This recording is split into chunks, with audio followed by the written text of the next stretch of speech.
ਹਾਂਜੀ ਬੱਚਿਆਂ ਲਈ ਲਿਆਂਦੇ ਦੀਵਾਲੀ ਤੇ ਪਟਾਕੇ। ਜਿਵੇਂ ਕਿ ਤੁਹਾਨੂੰ ਪਤਾ ਆਪਾਂ ਐਡਵਾਂਸ ਦੇ ਵਿੱਚ ਚੱਲਦੇ ਆ। ਮੇਰੇ ਛੋਟੇ ਛੋਟੇ ਭਰਾ ਬੜੇ ਹੀ ਡਿਮਾਂਡ ਕਰਦੇ ਵੀ ਸਾਨੂੰ ਵੀ ਭਰਾ ਕੋਈ ਗਿਫਟ ਵਗੈਰਾ ਜਾਂ ਕੋਈ ਆਫਰ ਵਗੈਰਾ ਦਿਆ ਕਰੋ। ਆ ਦੇਖੋ ਬੱਚਿਆਂ ਲਈ ਕਿੰਨਾ ਪ੍ਰੀਮੀਅਮ ਲਿਆਂਦਾ ਕੰਧ ਮਾਰ ਪਟਾਕਾ, ਜਿਹਨੂੰ ਆਪਾਂ ਪੋਪ ਪਟਾਕਾ ਵੀ ਕਹਿ ਦਿੰਦੇ ਆ।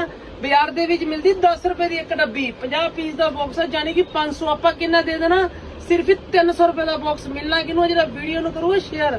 ਉਹਦਾ ਚੱਕਰੀ ਲਿਆਂਦਾ ਤਿੰਨੀ ਪਟਾਕਾ, ਜੋ ਆਪਾਂ ਨੂੰ ਬਾਜ਼ਾਰ ਦੇ ਵਿੱਚ 20 ਰੁਪਏ ਦੀ ਇੱਕ ਡੱਬੀ ਮਿਲਦੀ ਆ, ਆਪਾਂ ਕਿੰਨੇ ਦੇ ਦੇਣੀ ਆ 15 ਰੁਪਏ ਦੀ, ਯਾਨੀ ਕਿ 150 ਰੁਪਏ ਦਾ ਬਾਕਸ। ਉਹਦਾ ਚੱਕਰੀ ਕੱਪੜਾ ਅਗਵਾਰਾ ਜਾਂ ਆਉਂਦਾ ਉਡਾਉਣ ਵਾਲਾ, ਤੇ ਉਹ ਬੜਾ ਹੀ ਵਿਕਦਾ। ਇਹ ਬਾਜ਼ਾਰ ਦੇ ਵਿੱਚ ਮਿਲਦਾ ਤੁਹਾਨੂੰ 60-70 ਰੁਪਏ ਦਾ, ਆਪਣੇ ਕੋਲੇ ਕਿੰਨੇ ਦਾ ਮਿਲ ਜਾਣਾ, ਸਿਰਫ ਹੀ 30 ਰੁਪਈਆਂ ਦਾ। ਫੁੱਲ ਕੁਆਂਟੀਟੀ ਵਿੱਚ ਆਪਣੇ ਕੋਲੇ ਮਾਲ ਹਾਜ਼ਰ ਆ।